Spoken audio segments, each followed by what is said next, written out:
Hey, hi. So in this video, I'm going to be playing a little bit of Call of Duty.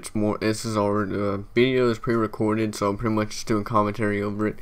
And I believe it's going to be 2 games. I didn't do too bad in it. I think I did pretty good in both matches. But what I'm pretty much going to be talking about is the campaign, how I felt about it, and what I think about Call of Duty Black Ops 3 and the rest of this month, since this is a new month. First off, I'm going to start with Call of Duty. The campaign, I actually did like it. The reason why I like the campaign is mainly because it did the psychological warfare, along with the psychological warfare type deal that they did. I enjoyed it, the fact that they didn't make it like a normal boss type deal, or not a boss, but more like an enemy, like in the older Call of Duties, where it's like, hey, one guy, you gotta go kill him, simple as that. They made it where it was this character where it was more of an AI, even though people could say that Halo 5 did that where an AI just goes rogue and stuff, but I just find it a little interesting because in a way Halo 5, even though they tried to do it that way, in my opinion I don't think they did it right, but I think Call of Duty Black Ops 3 did it a bit better than Halo 5. The only reason is because the way they made it is it was all the people from the beginning of the test or whatever that they did, and when they did the beginning of the test, it was more or less all of their emotions into that one AI, and that's what made it more or less crazy and really just killing everything and going berserk and taking over stuff. It really didn't know what it wanted, but it wanted to pretty much kill anything around it and kill the creator. That's all it really kind of wanted it, but it didn't really know how it would feel, or didn't know how its feelings, because it felt real even though he was technically fake. And there is a bit more in-depth into it. That's what I kind of got from it, is the fact that this AI wanted more than what he could get, and he's trying to find out how to get more, and as he's trying to find out, he's slowly corrupting your team, and it makes you think that Taylor and his whole crew is the bad guys, but in reality it's the AI, and you're technically, in a way, if you think about it, you're kind of the bad guy as well. And the only reason why I say that is because you're not really, like, you're killing your own teammates, and you're not even finding a way to save them, because I think there's ways you could have saved them. Like, I don't think you could have killed them all. Like, I got a feeling there's ways you could have saved them and then, like, kind of keep them, I guess, held and contained until you figured out that there was AI and stuff. Because, I mean, I don't think it could have been that. Like, I don't think they all should have died. And I find it interesting that, in a way, I kind of think they did that just so you can, like, make it quick and kill them off. Because there were some things I didn't like about the campaign, and some things I didn't like was that, I don't know if it was just me, but it felt like the game poured too many enemies on you for no reason.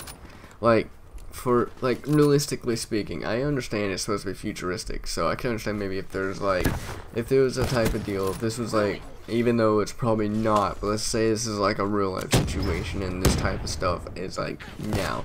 I can understand if this type of stuff's like, cause think about it, if we had this type of technology now, like in Call of Duty Black Ops 3, then those enemy soldiers would know right off the bat that there's people here before we even land and all that stuff, so they would know.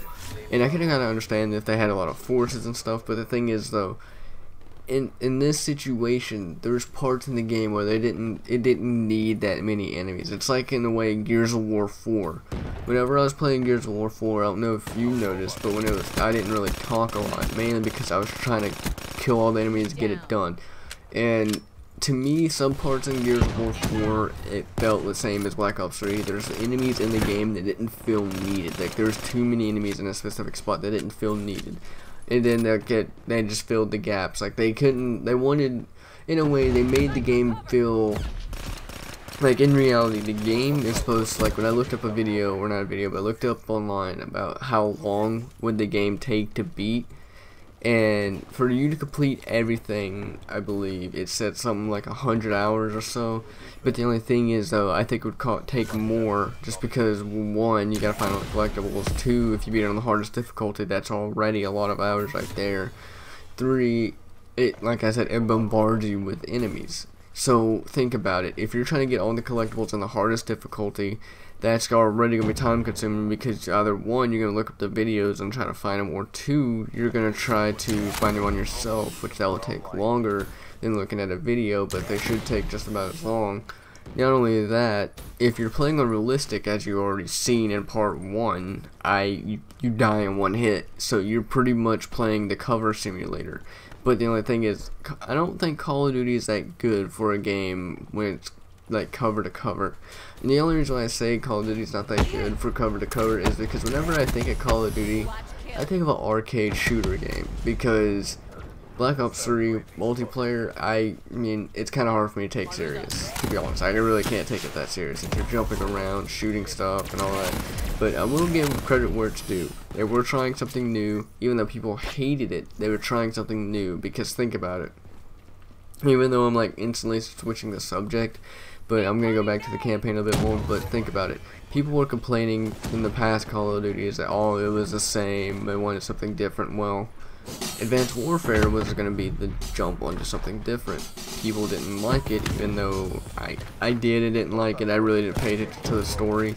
I didn't think it was that bad of a game, but everyone put it up to be, but the campaign was a little bit lackluster.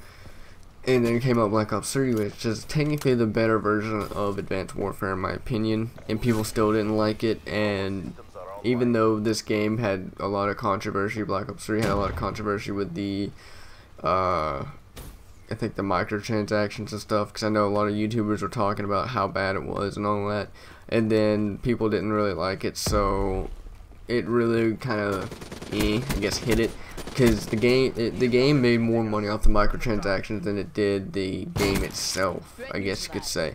And then Infinite Warfare, I really can't say much because I haven't played it. I'm probably not going to play Infinite Warfare if I do get it. I doubt it, but if I do get it, I'll probably play it. Probably do a little thing like this. But along with that being said, back to the campaign. The main moral thing is, what I liked about it the most is I like even though some of the like some of the, I guess, dialogue or voices for the characters, they kind of felt, I don't know, even though this game's in 2015, it kind of felt like off at some times. Like it really felt like they kind of like rushed some parts and it didn't sound right, or some parts that really didn't seem like it needed it, if you get what I'm saying. Like for example, whenever, I think it was Kane, when she went inside that one thing and then all that, and she's like, oh, he makes you think of stuff. I really think they just killed her off just because they really didn't want her in there. Like, they tried to find a way to, like, I think they tried to make Kane that one character in like a lot of games where you have to, like, that character care for, if you get what I'm saying. Like, let me think of a game that's a perfect example.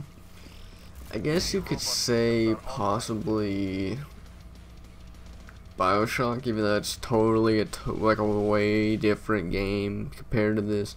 But you know how the little girls and stuff in the game, you kind of like care for them. You can either care for them or you don't care for them. It's a 50-50. But if you care for them, it's there. But if you do the bad ending, well, no, that kind of takes out the fact. Crap. Let me think of another game that's, but Battlefield 4, there you go, there's a game. You know how the game at the end, you're supposed, like in the game, you can feel attached to the characters, and then at the end you decide who you gotta take with you, which is 3 options: the girl, the guy, I think it's the girl, I don't know her name, it's Irish, or Pac, which is on the boat, which you decide either you take 1 life or you take 1,000,000 and type deal. And like, they kind of made it feel like where you're supposed to feel attached to Kane, I guess, or they wanted you to feel a little attached to the Kane.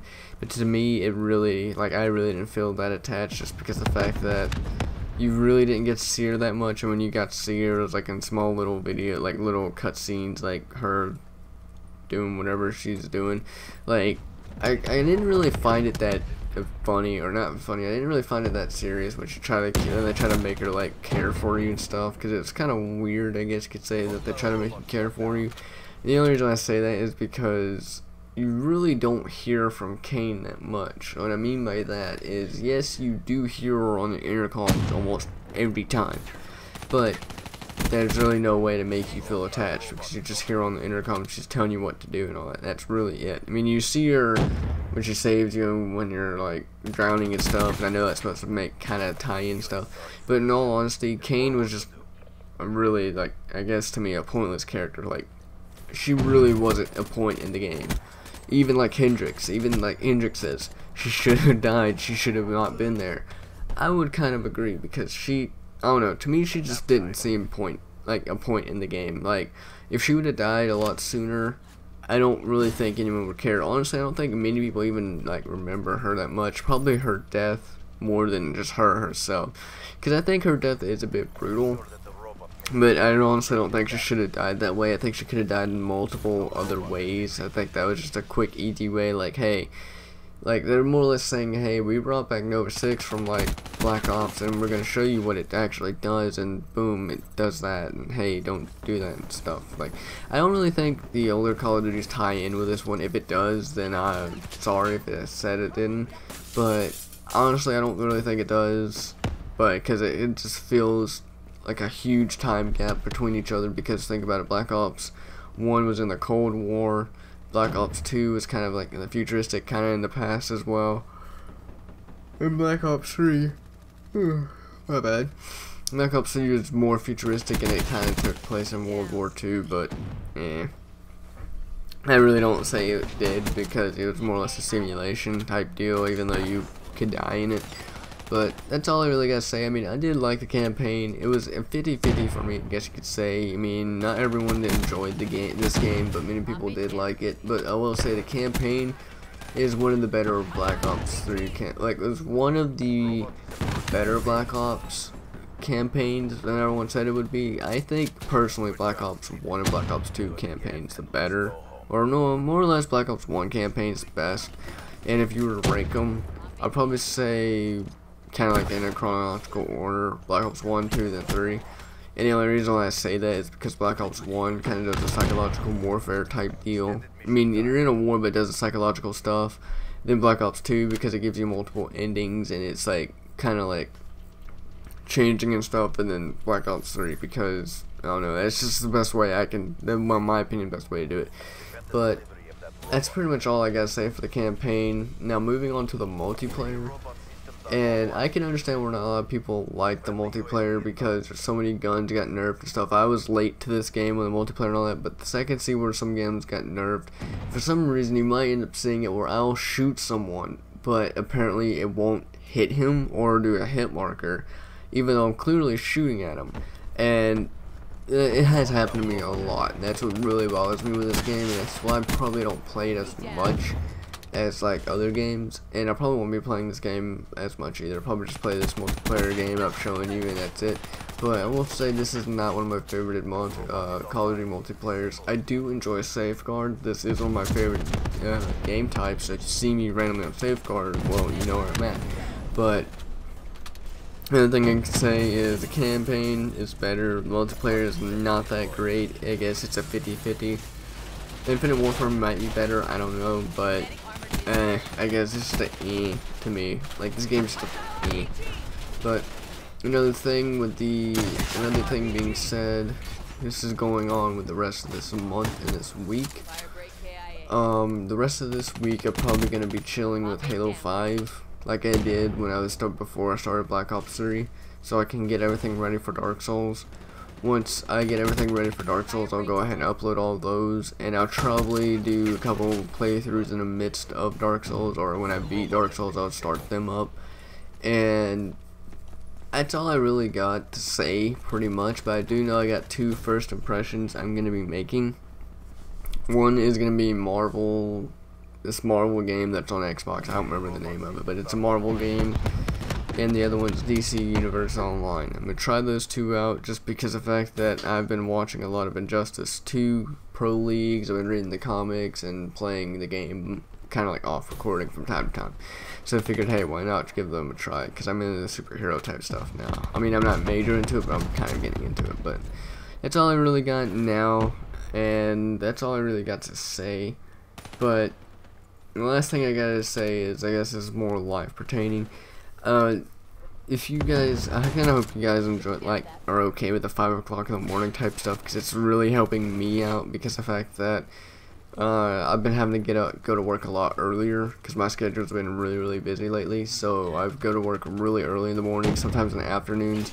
And what I'm gonna start doing is, and when I'm off, if I don't upload that early, I'll probably upload in the afternoon, just because the fact that I'm probably sleeping in, so I can get some extra rest. Because last week I didn't really get as much rest, because I would usually stay up until about 1 or 2 o'clock working on a video, and then uploading it the next morning when I wake up, and then go to work, and come home, sleep, wake up, and so on and so forth. So if you don't see a video like early in the morning when it's early in the morning stuff, that's probably I'm off or I'm at work and I can't make the video, but it'll probably be up in the afternoon or later at night. And if I can't make a video on a specific day, I'll probably just make up for it and then make it like 2 videos the next day and stuff like that. But with that being said, that's all I really got to say. I really don't have much else to say, even though I just repeated that. I don't really have much else, but things to look forward to, just to kind of like wrap this up. The things to look forward to the end for this month is Dark Souls, the First Impressions, and the 2 playthroughs I'm going to be making, which is one's going to be Path of Exile. I'm already going to let you know that's going to be a long playthrough, so that's probably going to be an hour each part. I'm probably going to do that one once a week, just because of how long it's going to be. And I'm going to be doing Destiny, even though Destiny 2 is coming out and the game is probably going to be dead by the time I play it, but I'm probably going to play it a little early around with Dark Souls, so it's going to be like 2 playthroughs right off the bat, just so I can get Destiny done, so I won't be playing like by myself that much.